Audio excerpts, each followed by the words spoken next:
Now, last but not least, and you can tell by the size of the container, which one I love the best. It was the one I started with, actually. And I found it was cheaper to make my own buying ingredients than getting the chocolate protein mix in a big plastic container. Oh, I hated that because they added some extra stuff. And this way I have control over what's in it. Again, I think this is going to take the rest of my favorite chocolate. I just ordered, since I couldn't get this, I've been trying for, oh gosh, 3 or 4 months now, maybe longer, to get an extra one, because I like to have, whoop, there we go, I like to have extra on hand. But I thought I would try this one. And again, none of this is sponsored, but this one sounded interesting. And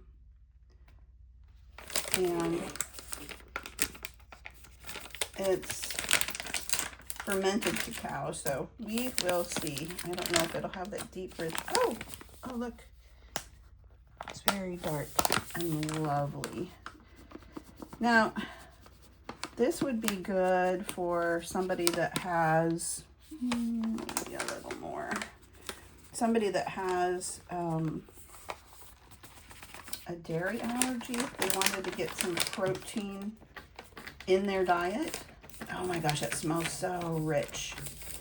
Oh, I'm excited.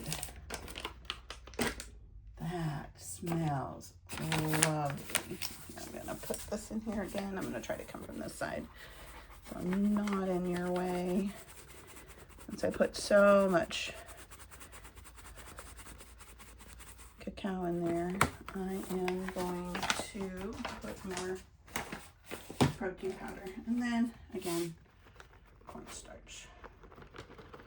Since this is bigger, I need to make a little bit more. And I kind of go by eye, by experience, by eye.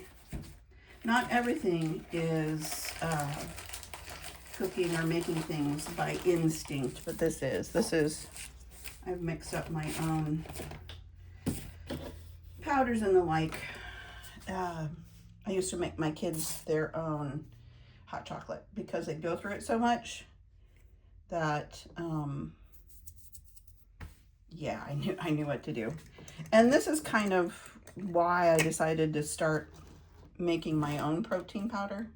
And again, you can see the chocolate and then the soy protein and then the cornstarch on the top. Now, some people will put a little bit of salt in here. I actually don't do that. I don't put salt in just because, I don't know, I just don't want salt in my drink in the morning. I have actually baked with this. I put this in, oh gosh, what was I making? Brownies, maybe? And I just wanted to see if I could add a little bit of protein. And it turned out pretty good. It turned out pretty stinking good. Sorry, you can see I'm shake, shake, shake. I won't do it in front of the camera. Anyway, there you go. Kind of creativity is also not just making art, but it is solving a problem creatively. So there you go. You got to come with me on a Saturday morning when I refilled my chocolate protein mix. I have a label maker, can you tell? My peanut butter chocolate protein mix, my matcha protein mix, and my chai protein mix. Oh, and somebody, are you wanting to make an appearance? No? Are you wanting to make an appearance? I don't know how this is going to work, but this is who you hear. This is Felina. She's not supposed to be on the table, so she's like, what are you doing to me? There she is. You saw her pretty little face. She's a Himalayan with blue eyes. And she talks like crazy. Well, thank you for joining me, and I will see you another time for creativity.